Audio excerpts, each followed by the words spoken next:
Here we go again, another government shutdown looming, but this one is different. On the surface, it looks like the usual partisan standoff.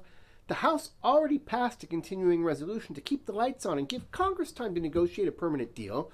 But over in the Senate, Chuck Schumer decided that wasn't good enough. He saw the pending shutdown as a chance to tack on several $100 billion in new spending for programs that normally wouldn't be funded in a stopgap bill.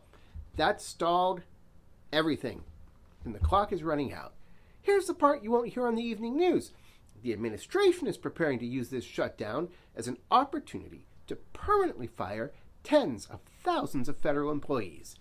Agencies have been told to dust off their RIF, that's reduction in force plans. That means not just temporary furloughs, we're talking about permanent job cuts for positions that don't line up with the administration's priorities. Trump is framing it as the Democrats' fault for letting the shutdown happen, but behind the scenes, the White House sees this as a historic chance to shrink the federal workforce far faster than normal. Now, let's be clear. These aren't just political talking points.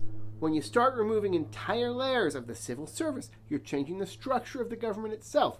These jobs aren't just DC desk jobs. They're spread out across communities, real incomes for real families. And remember, the Supreme Court's recent decisions gave the administration more freedom to reshape the federal agencies and curb traditional civil service protections. So, while the headlines focus on last-minute negotiations and who gets blamed, the real story is this. A shutdown isn't just a pause. This one's being turned into a purge.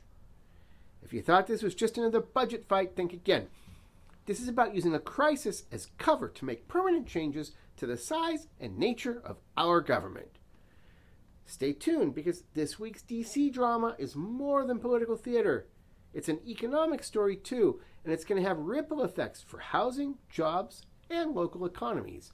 Follow me to keep up, because someone needs to call out what's really going on.